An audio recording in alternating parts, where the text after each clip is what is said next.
ஹல்லேலூயா ஸ்தோத்திரம். கர்த்தர் நம்மளை ஆசீர்வதிப்பாராக. நானும் டாக்டர் ஆனேன். ஒரு வீட்டில் சோபா வேலை செய்துக்கிட்டு இருக்கும்போது, உட்காரும்போது எந்திக்கும் போது ஏசப்பா ஏசப்பான்னு இருக்கும்போது, அங்கே ஒரு பொண்ணு வந்து நின்றுக்கிட்டு, ஏசப்பா என் பல்லு வலியை சரி பண்ணாப்பா, பல்லு வலிக்குதப்பா அப்படின்னு. அது நக்கலாக சொன்னாங்களா கிண்டலாக சொன்னாங்களா தெரியல. உடனே பக்கத்தில் இருந்த அம்மா சொன்னாங்க, எனக்கு கூட கால் வலிங்க, ரொம்ப பேர் சர்ச்சுக்கெலாம் கூட்டிகிட்டு போனாங்க, ஜெபம் பண்ணால் அவங்க கால் வலி முட்டி வலிலாம் சரியாயிருன்ட்டு. நானும் ஒரு 4-5 சர்ச்சுக்கு போய் பார்த்தேன், ஒன்றும் சரியாகலைங்க, கால் வலி அப்படி தாங்க இருக்குன்னாங்க. உடனே சிரிச்சுக்கிட்டே நான் சொன்னேன், அந்த அம்மாவை பார்த்து கேட்டேன், நீங்கள் என்னம்மா தொழில் பண்ணுறீங்க அப்படின்னு கேட்டேன். நான் ஒரு எக்ஸ்போர்ட்டரில் வந்து பேட்டர்ன், அதாவது துணியை மொத்தமாக அடிக்க அதில் டிசைன் வரைஞ்சி மிஷினில் கட் பண்ணுற அந்த ஜாப்பில் இருக்கிறேன் அப்படின்னு. அப்போ கிட்டத்தட்ட நீங்கள் நின்றுக்கிட்டே நிற்கிற வேலை செய்வீங்க. கரெக்ட். எத்தனை மணி நேரம் வேலை செய்வீங்க? 8 மணி நேரம் டியூட்டி, சில டைமில் ஓவர் டைம் செய்யணும், அப்போ தான் கொஞ்சம் எக்ஸ்ட்ரா காசு கிடைக்கும். ஓவர் டைம் செய்யணும். சரிம்மா, ஓகே. இப்போ உங்கள் வயசு என்னம்மா ஆகுதுன்னா ஒரு 40-45 வயசு, 50 வயசுக்குள்ளே இருக்குன்னு வச்சுக்கோங்களா. சரிம்மா, உங்களுடைய ஃபுட் கண்ட்ரோல் எப்படிம்மா சொல்லுங்கள், தூக்கம் எப்படிம்மா அப்படின்னு கேட்டேன். சாப்பாடுலாம் அப்படி இல்லைங்க, நாங்கள் இந்த சமுதாயத்தை சேர்ந்தவங்க அடிக்கடி நோன்புலாம் இருப்போம், சாப்பிடுவோம், ஏதோ சாப்பிடுவோம் அப்படின்னாங்களே தவிர சாப்பாடை குறித்து ஒரு விழிப்புணர்வாக சொல்லக்கூடிய இது இல்லை.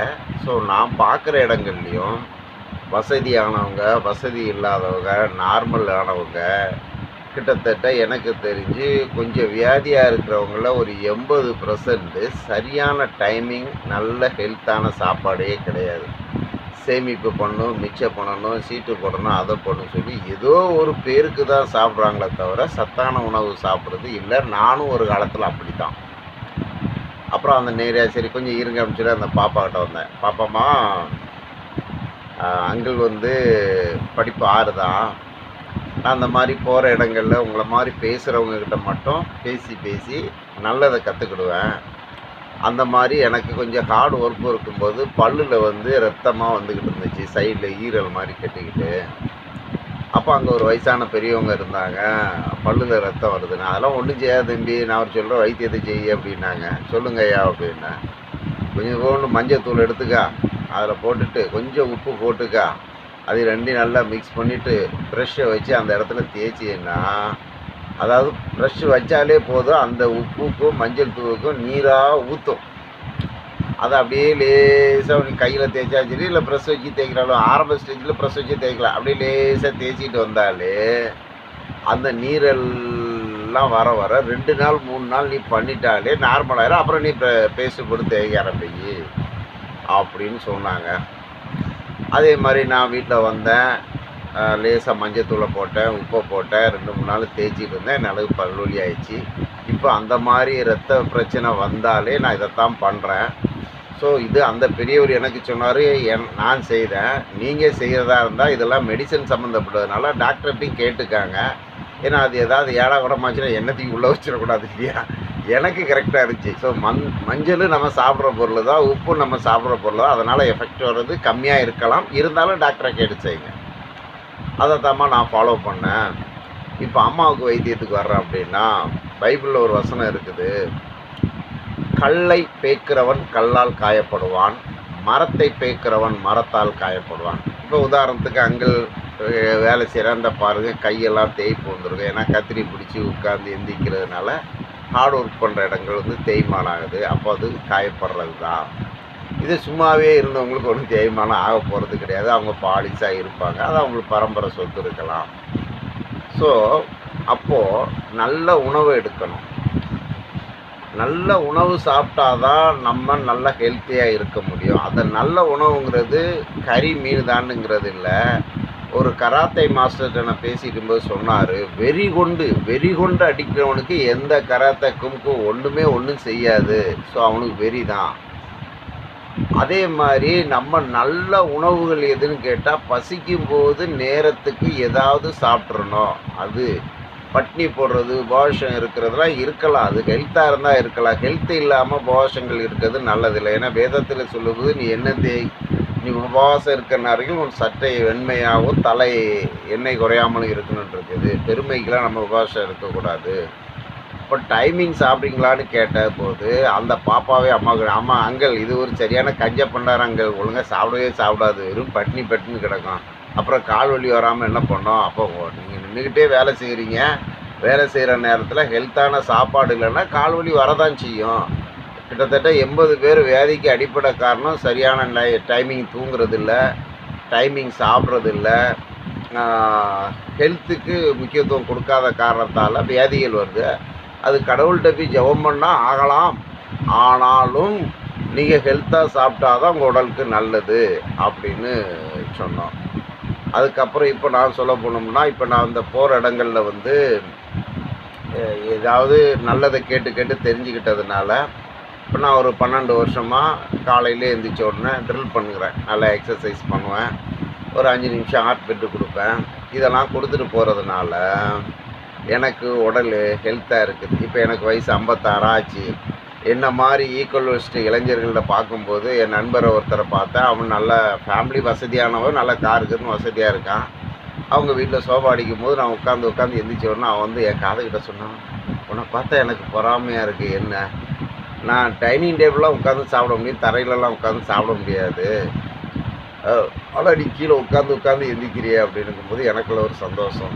அவங்க பரம்பரையாகவும் அவனும் கஷ்டப்பட்டு சொத்து சேர்த்தான், ஆனால் உடல் ரீதியாக கொஞ்சம் குறைவாக தான் இருக்கிறான். நானும் ரோடுகளில் போகும்போதெல்லாம் பார்ப்பேன், இந்த மழை நேரம் வெயில் நேரங்களில் வந்து பார்த்திங்கன்னா ஒவ்வொரு ஹாஸ்பிட்டல்ஸிலும் அப்படியே குமிஞ்சு கிடக்கும் ஜனங்க.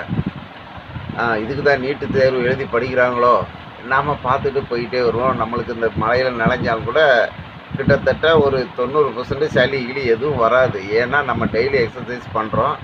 மீறி கொஞ்சம் ஹார்ட் ஒர்க் ஏதாவது பண்ணாலும் பக்கத்தில் எங்கள் வீட்டு பக்கத்தில் பெரிய கவர்மெண்ட் ஹாஸ்பிட்டல் 24 ஹவர்ஸ் புக்கு போட்டு வச்சுருக்கேன், நேராக போயிட்டு வந்துடுவேன். 99% இந்த வியாதிக்காக போகிறது இப்போ எனக்கு குறைஞ்சி போச்சு. இந்த வயசில் பார்த்திங்கன்னா சுகரு, ப்ரெஷரு, யூரியா, சால்ட்டு இதெல்லாம் அப்பப்போ போய் செக்கப் பண்ணுவேன். கடவுள் கிருபையில் நார்மலாகவே இருக்குது. இந்த மழை இப்போ சென்னையில் மழை பெஞ்சு இருந்தாலும் பச்சை தண்ணியில் தான் குளிக்கிறேன். ரொம்ப குளிராக இருந்தால் அன்றைக்கி குளிக்க மாட்டேன். ஏன்னா சில குளிக்காமல் இருக்கிறதுனாலே உடம்பு ஹெல்த்து தாங்கிறாங்க. இதே மாதிரி எனக்கு சின்ன வயசில் பார்த்துக்கிட்டிங்கன்னா தலையில் இப்படியே சொரிஞ்சோம்னா ஊரில் இருக்கும்போது அப்படியே கையில் பேன் வந்த நாட்கள்லாம் உண்டு. இப்போ எங்கள் தலையில் எங்கள் குடும்பத்திலே பேனு கிடையாது, ஆனால் விளம்பரம் வரும், வெங்காயம் போடுங்கள் வெந்தயம் போடுங்கள் விளம்பரம் வரும். அப்போ நான் நினச்சிக்குவேன், சில வீட்டில் அப்படியே இனுக்குவாரி போட்டு சீப்பு போட்டு தேய்ச்சிட்டு இருப்பாங்க. மனசுக்குள்ள நினச்சிக்குவேன், ஓ இந்த அம்மாவை சொன்னால் கோவிச்சு விடுவாங்க, இது சரியாத குளிக்காத பண்டாரங்கள், இது ஆண்களுக்கு பேன் இருந்தாலும் பெண்களுக்கு இருந்தாலும் டெய்லி தலைக்கு குளிக்கலைன்னா அதனால அழுக்கு சேர்ந்து பேன் வருது. நான் சென்னையில் வந்த பிறகு கடையில் கம்பல்சரி குளிச்சே ஆகணும்.